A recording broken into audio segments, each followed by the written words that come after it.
ఒకరు అలా ఉండమ్మా బంద్ చేయట్లేదు మైక్ నెంబర్ 3 నెంబర్ 2 దేంది 2 లైట్స్ ఆన్ చేయరా. Welcome back students. ఇప్పుడు మీ ముందున్నది శ్రీ బల్లెం వేణుమాధవ్ గారు. వారు మనకి వైస్ ప్రెసిడెంట్. అది కాకుండా 20 క్రాఫ్ట్స్ సినిమాలో మామూలుగా డైలాగ్స్ కథ స్క్రీన్ ప్లే ఇవి కాకుండా మొత్తం 20 క్రాఫ్ట్స్ ఆయన ఒక్కరే చేసి గిన్నిస్ బుక్ ఆఫ్ వరల్డ్ రికార్డ్స్లో ఆయన పేరు. సో ఆయన ఒక్కరే అందులో ఒక సినిమా తీయాలి అంటే ఏ క్రాఫ్ట్ని ఎలా యూజ్ చేసుకోవాలి, ఒక ఐడియాని సినిమాగా బయటకు తీసుకురావాలి అని అంటే సో శ్రీ బల్లెం ఆయన గురించి చాలా చెప్పాలని ఉంది. మీరు టీచింగ్ సమయం నేను ఎక్కడ తీసుకుంటాను ఆయన చెప్పేటప్పుడు చెప్తారు. సార్ మీరు కొంచెం చెప్పండి. Is basically pride of our association. Welcome sir. సోదరి అనురాధ గారికి కృతజ్ఞతలు. ఇక క్లాస్ స్టార్ట్ చేద్దాం. నేను బేసికల్గా లెక్చరర్ 1989 నుంచి లెక్చరింగ్ ఫీల్డ్, అంటే 87లో రైటర్గా వచ్చాను. 89లో లెక్చరర్గా పాలిటెక్నిక్ కాలేజీ లెక్చరర్ని నేను. ఆ తర్వాత సినిమా ఫీల్డ్కి రావడం జరిగింది. అయితే ఫస్ట్ ఇవాళ నాకు ఇచ్చిన అంశం ఏంటంటే స్క్రీన్ ప్లేలో రచయిత పాత్ర ఏంటి, దర్శకుడి పాత్ర ఏంటి, నటుడి పాత్ర ఏంటి అనేది నాకు ఇచ్చిన సబ్జెక్ట్. ఇవాళ దీంట్లో మనం చెప్పుకోదగ్గ విషయం ఫస్ట్ నేను బేసిక్స్ చెప్తా. మీరు ఇక్కడ అందరూ ఆల్రెడీ వివిధ రంగాల్లో నిష్ణాతులైనటువంటి వాళ్ళు, విద్యార్థులు అంటే మామూలు విద్యార్థులు కాదు, మీరందరూ కూడా అందరూ ఒక్కొక్క రంగంలో నిష్ణాతులు. మీ వయస్సు, మీ అనుభవం పెద్ద అయిన వాళ్ళందరూ. ఇప్పుడు నువ్వుల వినోద్ కుమార్ గారు ఉన్నారు ఉదాహరణకు, యాక్టింగ్ అకాడమీకి ఆయన చైర్మన్ ఉన్నారు, సొంతంగా నేర్పుతున్నారు నటులు. అట్లాగా చాలామంది ఇంకా ఉన్న ప్రముఖులు చాలామందిని గుర్తుపట్టాను నేను. వివిధ రంగాల్లో మంచిగా రాణిస్తున్న వాళ్ళు వచ్చారు. అయితే స్క్రిప్ట్లో నేర్చుకోవాల్సినటువంటి మొట్టమొదటి అంశం ఏంటంటే మనము కొన్ని ప్రాథమిక సూత్రాలు ఫస్ట్ చెప్తాను. స్క్రీన్ ప్లేకి వెళ్ళే ముందు ప్రాథమిక సూత్రాలు ఏంటి, అసలు కథా వస్తువు ఫస్ట్ ఏదైనా మనం కథని ఎన్నుకున్నప్పుడు ఒక కథా వస్తువుని ఫస్ట్ తీసుకుంటాం. దాన్ని ఏమంటాం, కాన్సెప్ట్ అంటాం. ఏమంటాం, కాన్సెప్ట్.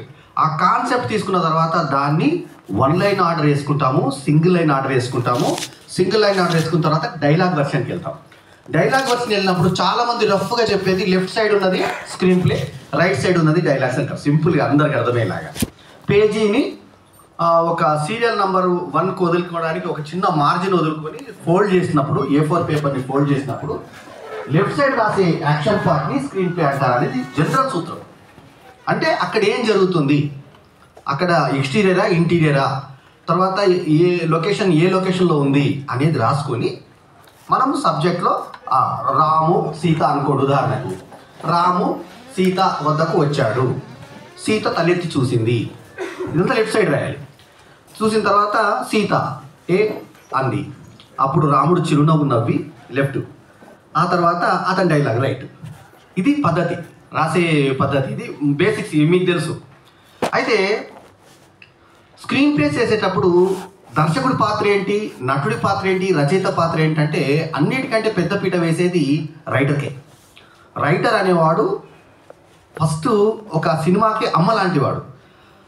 9 మాసాలు మోసి కడుపులో గర్భంలో పెంచి ఎట్లయితే తలెత్తిస్తుందో తన తలకాయలో మేధో మదనంలో ఒక రచయిత ఒక్కోసారి సబ్జెక్ట్కి కొందరు 1 year తీసుకున్న సబ్జెక్ట్స్ ఉన్నాయి, 10 years తీసుకున్న సబ్జెక్ట్స్ కూడా ఉన్నాయి.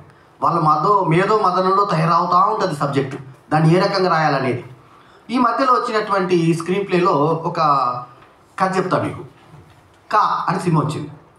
కా అంటే అసలు పేరు దగ్గర నుంచే వైశిష్ట్యంగా ఏం తీస్తారంటే సినిమా హీరో పేరు కిరణ్ అబ్బవరం, KA ఏమవుతుంది కా. చాలామందికి అర్థం కాల కా ఎందుకు పెట్టారు. కా అంటే కిరణ్ అబ్బవరం. అయితే ఈ కథ గురించి ఎందుకు చెప్తున్నానంటే ఆ కథ సింపుల్గా మీకు చెప్తా ముందు, అది నచ్చదు మీకు చెప్తే. ఏం కథ అంటే ఒక పోస్ట్ మ్యాన్ ఉంటాడు, ఆయనకు ఒక కూతురు ఉంటుంది. అక్కడికి ఒక కొత్త post man, junior post man ఒక ఆయన వస్తాడు. ఈ పోస్ట్ మ్యాన్ అమ్మాయిని ఇష్టపడతాడు. అక్కడ ఒక అమ్మాయిల ర్యాకెట్ జరుగుతుంటుంది. ఇక్కడ ఈ అబ్బాయి ఉత్తరాలు చదివే అలవాటు ఉంటుంది. ఆ అలవాటు వల్ల ఏం చేస్తాడంటే ఒక అనుకోకుండా అక్కడ ఏం జరుగుతుందో ఒక దుర్మార్గాన్ని కనిపెడతాడు, ఒక విలన్ని కాపాడతాడు, తర్వాత ఆ దుర్మార్గాన్ని చంపేస్తాడు. ఆ తర్వాత అతను పాపకర్మలు అంటే గతంలో చిన్నప్పుడు అతను చేసిన పాపకర్మలు అనుభవిస్తాడు అనేది కథ. ఇది వరకు నా అట్రాక్ట్ అవుతుందా? సింపుల్ కథ ఇది, మామూలు కథే. ఎలా చెప్పాడు? ఫస్ట్ 2 గర్భాలు తీసుకున్నాడు. ఆ గర్భాన్ని సస్పెన్స్గా పెట్టాడు. రక్తం అడుగులో ఇక్కడ ఒక అబ్బాయి అక్కడ ఒక అమ్మాయి ఉన్నారు, ఏమవుతుందని ఎవరో ఒక ముసుగు మనిషి వచ్చాడు. ముసుగు మనిషి వచ్చి ముందు మాట్లాడిన తర్వాత ఇంటర్వెల్ బ్యాంక్లో ఈ ముసుగు మనిషి ఇతనే అంతరాత్మ అని చెప్పి చూపించాడు. చూపించిన తర్వాత ఇప్పుడు నేను చెప్తున్న కథనంతా కథాక్రమంలో చెప్పుకుంటే వెళ్ళాడు. మీకు అర్థమైందా నేను చెప్పింది? అర్థమైందా? చెప్పే విధానంలో తిప్పి చెప్పాడు, వెనక నుంచి తిప్పి చెప్పాడు. సో ఇట్లా డైరెక్ట్ స్క్రీన్ ప్లేలు ఉంటాయి, ఇండైరెక్ట్ స్క్రీన్ ప్లేలు ఉంటాయి, ఫ్లాష్ బ్యాక్ ఎపిసోడ్స్ ఉంటాయి, రకరకాలుగా ఉంటాయి అన్నమాట. పెద్దలు సుబ్బరాజు గారు కూర్చోండి సార్ ప్లీజ్. అయితే ఈ రకంగా మనం కథ చెప్పే విధానంలో ఇంట్రెస్ట్ క్రియేట్ చేయాలి. ఇంట్రెస్ట్ జనరేట్ చేయడమే ఒక ఉత్తమ స్క్రీన్ ప్లే యొక్క లక్షణం. ఇది ఫస్ట్ అలవడాలి. తర్వాత చాలామంది ఔత్సాహికులు కథ చెప్పడానికి హీరోల దగ్గరికి వెళ్తారు. హీరోల దగ్గరికి వెళ్ళినప్పుడు సీన్ నెంబర్ 1 అని మొదలు పెడితే ఎవరు వినరు. అది ఫస్ట్ మీకు మెయిన్ బేసికల్ ఏంటి, ఒక పెద్ద హీరో దగ్గరికి వెళ్ళాలనుకుంటారు. ఎందుకంటే ఇవాళ సినిమా రంగంలో ఇప్పుడు సోదరి అనురాధ గారు చెప్పారు నా పరిచయం. అయితే నేను యాక్చువల్లీ సినిమా తీయాలనుకున్నప్పుడు నేను దాదాపు ఒక 14 మంది దర్శకుల దగ్గర రైటర్గా వర్క్ చేయడం జరిగింది. దాదాపు ఒక 80-90 సినిమాలకు మాటలు రాయడం జరిగింది. అవన్నీ అయిన తర్వాత వాళ్ళ దగ్గర దర్శకత్వ శాఖలో చేరకుండానే అన్నీ పరిశీలిస్తూ అలా ఎదిగిన వాడిని. అలా నేర్చుకొని వాళ్ళ స్క్రిప్ట్ ఎలా చేస్తున్నారు అవన్నీ చూసుకొని సొంతంగా సినిమా తీసి ఎలా తీయాలని 0 బడ్జెట్లో సినిమా తీసి సక్సెస్ అయిన వాడిని. అందులో ఒక నా స్క్రీన్ ప్లేలో కలలు కనకే చెయ్యి అని ఒక సినిమా తీశాను నేను. దానికి కౌసల్య అంటే అని పేరు మార్చి డిస్ట్రిబ్యూటర్ విడుదల చేశాడు. దాని యొక్క నిర్మాణం ఎందుకంటే మీకు ఔత్సాహికులకు చాలా ఉత్సాహం కలుగుతుంది ఆ సినిమా గురించి చెప్తే. 9 లక్షలు ఆ సినిమా నిర్మాణం, 14 లక్షలకు శాటిలైట్ అమ్మాను. థియేటర్గా రిలీజ్ చేస్తే 1.5 కోటి వచ్చింది. డబ్బింగ్ రైట్స్ 20 lakhs వచ్చాయి. దాదాపు 2 కోట్లు చేసింది. నేను హీరో ఆ సినిమాకి, దర్శక నిర్మాత 20 ఏళ్ళ కింద వచ్చింది ఆ సినిమా. యూట్యూబ్లో 4 మిలియన్ల వ్యూస్ వచ్చినాయి ఆ సినిమాకి. ఆ సినిమాలో ఎవ్వరూ ప్యాడింగ్ లేరు, తెలిసిన ఆర్టిస్టులు ఎవరు లేరు. చిన్న ఆర్టిస్టులు తిరుపతి ప్రకాష్, కలలు కనకే చెలియా, కౌసల్య ఆంటీ. మీరు నెట్లో చూడండి సినిమా. ఆ సినిమాలో టేబుల్ మీద స్క్రీన్ ప్లే రాయడం ఎలాగో ప్రాక్టికల్గా తెలుసుకున్నాను. నాకు అంతకుముందు కౌసల్య ఆంటీ అండి, ఇది విద్యార్థులు అడిగారు కౌసల్య ఆంటీ. అయితే దాంట్లో టేబుల్ మీద స్క్రిప్ట్ రాయడం ఏంటో నేర్చుకున్నాను. టేబుల్ మీద స్క్రిప్ట్ రాయడం ఏంటి అది కూడా చెప్తా. సబ్జెక్ట్ సినిమా మనం తీసేస్తాం, రష్ అంత వస్తుంది. రష్ అంటే ఏంటి? మనం తీసినటువంటి రఫ్, దాన్ని రష్ అంటారు. అంత అయిపోయిన తర్వాత ఎడిట్ టేబుల్ మీదకి వచ్చిన తర్వాత మనం ఏం చేస్తామంటే కూర్పు, ముందు ఏది వేయాలి, వెనక్కి వేయాలి, పనికిరాంది ఏంది, వేస్ట్ ఏది. ఈ సినిమాలో ఏమైందంటే నేను రాసుకున్న స్క్రిప్ట్ ఒక రకంగా రాసుకున్నాను. టేబుల్ మీద చూసిన తర్వాత ఈ సీన్ ముందేస్తే బాగుంటుంది, ఈ సీన్ వెనకేస్తే బాగుంటుంది అనుకొని టేబుల్ మీద మార్చాను. అప్పుడు అర్థమైంది, ఓహో రాసే స్క్రిప్ట్కి, తీసే స్క్రిప్ట్కి, వేసే స్క్రిప్ట్కి, చూసే స్క్రిప్ట్కి తేడా ఉంటుంది. అంటే ఒకటేలా ఉండదండి, ఫిక్స్ అయిపోకండి. నాకు ఆ మధ్య ఒక నిర్మాత తగిలాడు. అతను ఛానల్స్ ఏంటంటే రాసిన ప్రతి సీను డైలాగ్ ఎలా రాసామో, బౌండ్ ఎలా చేసామో అలాగే ఉండాలంటాడు. అది ఇంపాసిబుల్, గుర్తుపెట్టుకోండి, నోట్ చేసుకోండి మీరు అందరూ. ఇది ఇంపార్టెంట్ పాయింట్. మీరు రాసే స్క్రిప్టు మీరు రాసినట్టు ఉండదు. సినిమా అయిపోయిన తర్వాత చెక్ చేసుకోండి. ఛాలెంజ్ ఎవరికైనా, ఏ పెద్ద దర్శకుడికైనా ఛాలెంజ్ అయ్యింది. ఎందుకంటే ఆర్టిస్ట్ దగ్గరికి వెళ్ళిన తర్వాత ఒక నార్త్ నుంచి హీరోయిన్ వస్తుంది ఉదాహరణకు, ఆమెకు డైలాగ్ పలకరా, సౌలభ్యం కోసం అక్కడ డైలాగ్ మార్చాల్సి వస్తుంది. ఒక ఆయనకు నత్తి ఉంటుంది, ఏదో తత్తర పడుతుంటారు, పేర్లు చెప్పాను, కొంత నటులతో నేను కూడా వర్క్ చేశాను. సో అప్పుడు ఏమవుతుంది, వాళ్ళకి అనుకూలంగా ఏదో డైలాగ్ మార్చాల్సి వస్తుంది.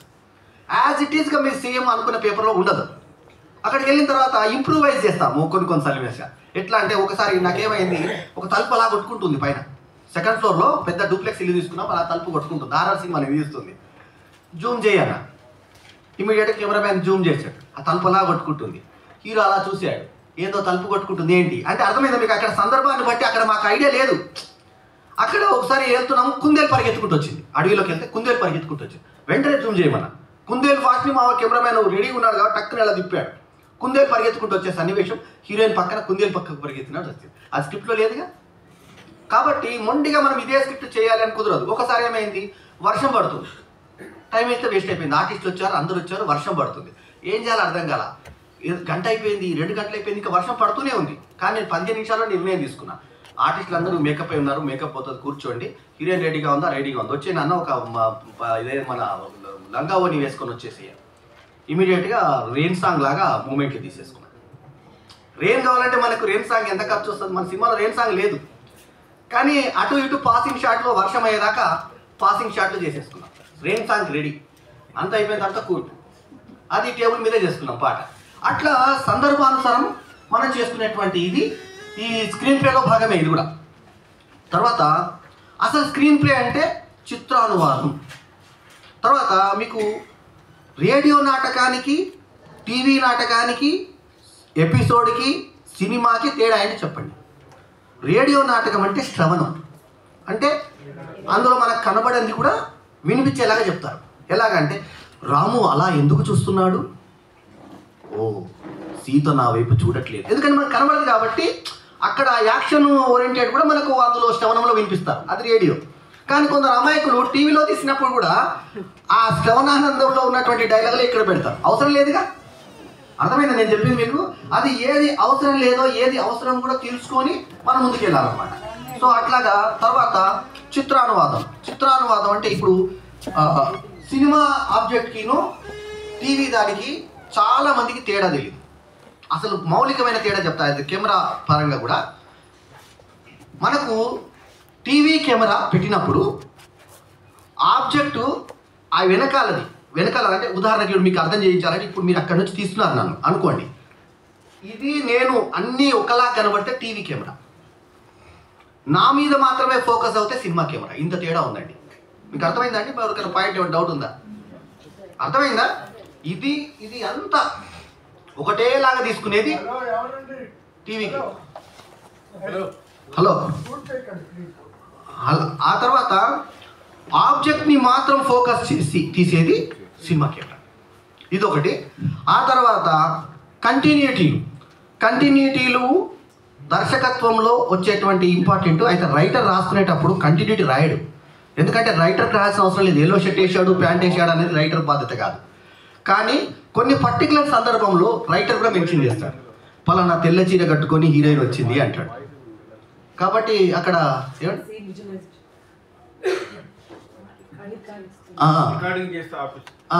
ఓకే. అయితే కంటిన్యూటీ అనేది డ్రెస్లో రాయరు, కానీ కొన్ని సబ్జెక్టులు, పర్ఫెక్ట్ సబ్జెక్టులలో మాంత్రికుడు ఉన్నాడు, మాంత్రికుడు ఇవన్నీ పెట్టుకొని వచ్చాడు అనే దానిలో మాత్రమే రాస్తారు. దర్శకుడి పాత్ర అన్నారు కదా, దర్శకుడి పాత్ర ఏంటంటే రైటర్ రాసిన కథకి ఏ డ్రెస్ వేస్తే బాగుంటుంది, ఏ ఇది ఇస్తే బాగుంటుంది, ఏ లొకేషన్లో తీస్తే బాగుంటుంది,